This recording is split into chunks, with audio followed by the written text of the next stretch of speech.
नमस्कार मित्रों, आज हम बात करेंगे एक ऐसे उत्तम समय की जो श्रावण मास चल रहा है और इसका महत्व, इसमें कितनी ज़बरदस्त विस्फोटक ऊर्जा हमें प्राप्त होती है कि आपके जीवन में अगर कोई आगे आने वाले टाइम में कोई भयानक खराब चीज़ें होने वाली हैं, वो 1 महीने में इसमें कट जाती हैं। कुछ दिन की साधना में कट जाती हैं, कभी कभी तो एक दिन में भी आपका किसी दिन ऐसी आपके ऊपर कृपा हो सकती है एक ही दिन में कि आपके आगे जीवन में कुछ कष्ट आने वाले हैं भयंकर से भयंकर, और वो कट जाते हैं। बस 1% उनका एक सांकेतिक रूप से वो भुगतना पड़ता है। ये इतनी ज़बरदस्त ऊर्जा देता है, हमारे जन्मों जन्मों के जो कष्ट हैं, संकट है, उनको काटने में ये सामर्थ्य है श्रावण महीना। लेकिन हम लोगों को पता नहीं होता, बस इतना ही पता है कि दूध लिया या पानी लिया, जाके भगवान के वहाँ पे शिव पिंडी पे उडोला और लोग भाग आए, तो उससे उतनी बात नहीं बनती। थोड़ी सी ऊर्जा मिलेगी, आप खर्च कर लेंगे इधर उधर।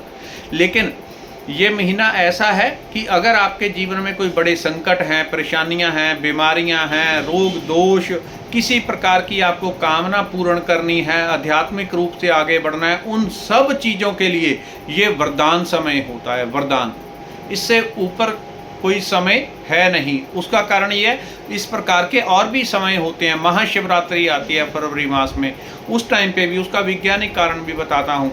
दिवाली, होली, लेकिन वो एक एक दिन के होते हैं। उस दिन भी भयंकर होता क्या है, सिर्फ ऊर्जा के भयंकर विस्फोट होते हैं। वो हर ऊर्जा के भयंकर विस्फोट होते हैं। जैसे सूर्य है, वहाँ पे हर 11 साल बाद ऊर्जा के विस्फोट होते हैं, उसका फर्क धरती पे पड़ता है। चंद्रमा है, हर महीने पूर्णिमा अमावस आती है तो ऊपर आती है, नीचे समुद्र भी उठ जाता है उस दिन। ये भारत की हिंदू सभ्यता को पता था कि कैसे हम उन चीज़ों से जुड़े हैं। उन्होंने एक एक चीज़ को इनको नोट करके आगे ज्ञान दिया। तो ये चीज़ें इस महीने में आप क्या क्या कर सकते हैं, कैसे अपने रोग दोष बीमारियों का निवारण कर सकते हैं, वो चीज़ें आपको बता रहा हूँ। इसको ज़रा ध्यान से अगर कर लेंगे, आप भयंकर लाभ पाएंगे जिसका मैं वर्णन नहीं कर सकता। बहुत सारी चीज़ें ऐसी भी होती हैं जिनको यहाँ पे खुल के नहीं कहा जा सकता या बोलने का मन नहीं करता। उनको थोड़ा मैं बोल करके समझा देता हूँ, क्योंकि वो बोलनी नहीं चाहिए। बहुत सारी चीज़ें होती हैं गुप्त। कोई साधना करने वाला है, बहुत गहराई में चला गया, उस तक वो चीज़ें होती हैं। तो कुछ मैं चीज़ें उस तरह से समझा देता हूँ। लेकिन अगर आप इनको कर लेंगे तो आपका जीवन एकदम आप पाएंगे चेंज हो गया, एक ही महीने में बदल जाएगा सब। तो इस दिन कम से कम करने वाला काम है वो ये है कि हर रोज़ सुबह उठें, भगवान शिव के पूजन के लिए दूध, कुछ चीज़ें आप ले लें। भगवान शिव इतने सबसे सस्ते देवता हैं। भगवान शिव की हम शरीर की पूजा नहीं करते, उनकी पिंडी की पूजा करते हैं। अर्थात जब भगवान अपनी परम समाधि की अवस्था में हैं, उस टाइम वो पूरे आशुतोष हैं, परम दयालु अवस्था में हैं। तो सभी प्रकार के भयंकर कर्मों का नाश कर देते हैं। रोग दोष, जीवन में जो भी कष्ट आए हैं उनका भी नाश कर देते हैं। और अगर आप ऐसा संकल्प करते हैं कि मेरा आगे आने वाले जीवन में जो अनिष्ट हो उसका नाश हो जाए, तो वो केवल भगवान शिव करते हैं। और इस महीने का असर ये होता है कि धरती जब घूमती है तो हर कुछ टाइम बाद, जो हमारी दिवाली आती है, होली आती है, महाशिवरात्रि, इस टाइम पे धरती एक ऐसे कोण पे आती है कि जो ऊपर से कॉस्मिक एनर्जी गिरती है वो बहुत तीव्र हो जाती है। उसी के चलते इस समय पे नेगेटिव शक्तियाँ, पॉजिटिव शक्तियाँ वो गहराई से सक्रिय हो जाती हैं। लेकिन श्रावण मास एक ऐसा है जब ऊर्जा की भयंकर, प्राण ऊर्जा की बहुत हाईएस्ट पॉजिटिव प्राण ऊर्जा का संचार हो रहा है, धरती के ऊपर गिर रही है कण कण में, और ये पूरा महीना चलती है। जो लोग साधन भजन अनुष्ठान करने वाले हैं वो तड़फते हैं कि ये महीना कब आएगा, ये इतना हाईएस्ट ऊर्जा दे देता है। तो कैसे आप अपने कष्टों का, समस्याओं का निवारण करेंगे, इसके लिए भगवान शिव की पूजा जैसे आप नॉर्मल करते हैं, पहले लोटे में गंगा जल डाल लें, उसके बाद उसमें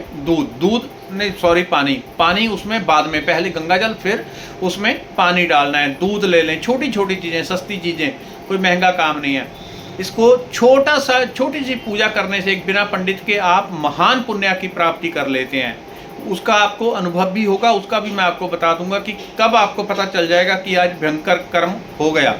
भयंकर से भयंकर कर्म, हमारे जो नेगेटिव कर्म है वो नाश हो गए और परमात्मा ने हाईएस्ट से हाईएस्ट ऊर्जा दे दी, वो आपको खुद ही पता चल जाएगा। तो मंदिर में ही पता चल जाता है। वो चलो आपको मैं सीक्रेट चीज़ है वो बता दूंगा। अच्छा, तो अभी आपने क्या करना है, ये सब चीज़ें लेके, उसके अलावा जौ, तिल, काले और सफ़ेद दोनों प्रकार के, शक्कर, शहद, जो जो चीज़ें भगवान शंकर की पूजा में उपयुक्त आपने देखी होंगी, दूर्वा हो गई, भांग हो गई, धतूरा, आक के फूल, ये सब चीज़ें जो भगवान शंकर को अर्पित की जाती हैं, जितनी आप अधिक से अधिक ले सकें।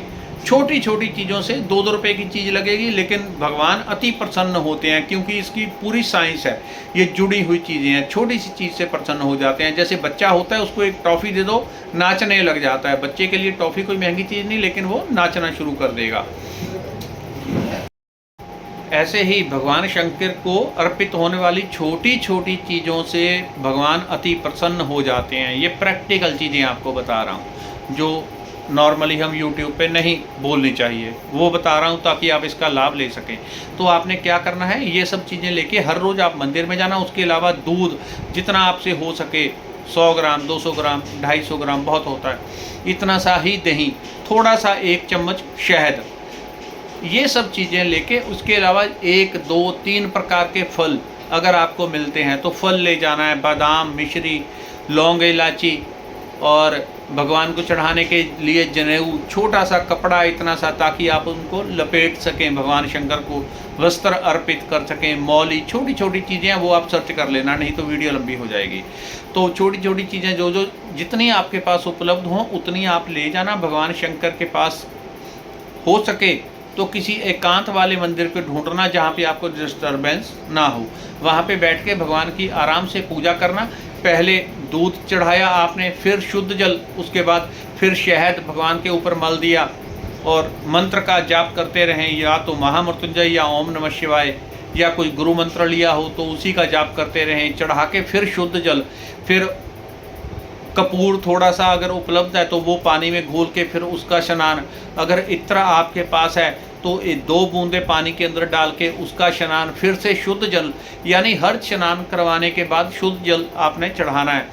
उसके अलावा फल, अनार हो गया या कोई भी, आपको केला हो गया, आम हो गया, एक फल ले जाएं, उसको भगवान शिव के ऊपर निचोड़ के उनका अभिषेक करते हैं अच्छे से। उसके बाद फिर से शुद्ध जल, ये सब चीज़ों को आप करें और आप एक आनंद की, परम आनंद की अनुभूति करेंगे।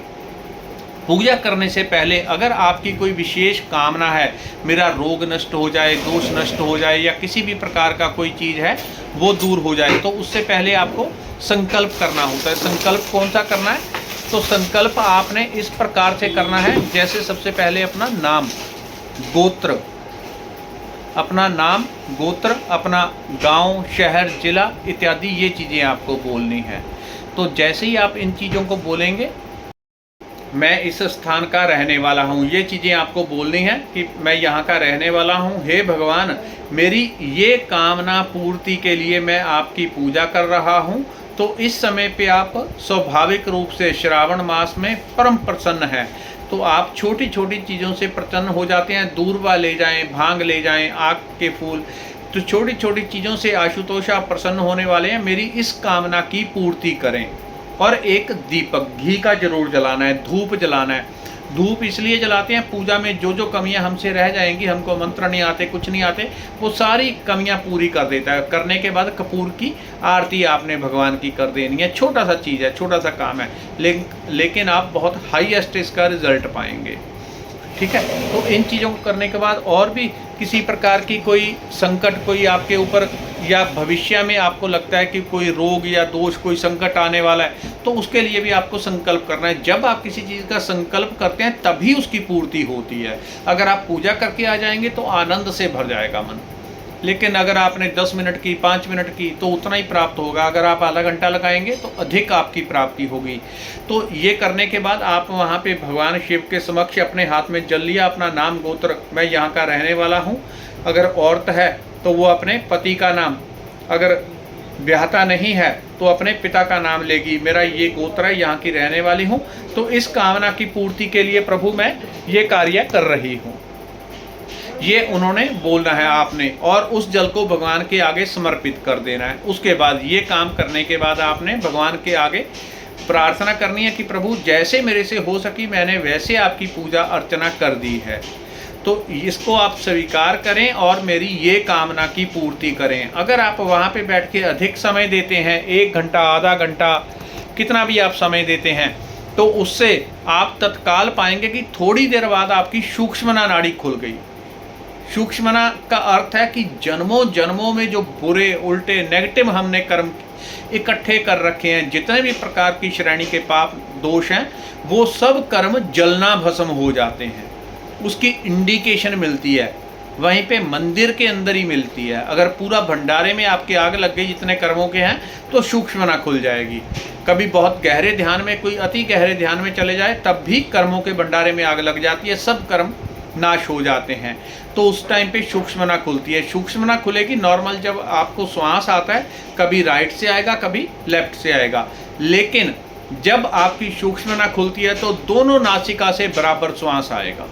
इसका अर्थ है आपके जन्मों जन्मों के कर्म नष्ट होने शुरू हो गए और आप सीधा भगवान का स्वरूप होना शुरू हो गए, परम तत्व की आपको प्राप्ति होनी शुरू हो गई।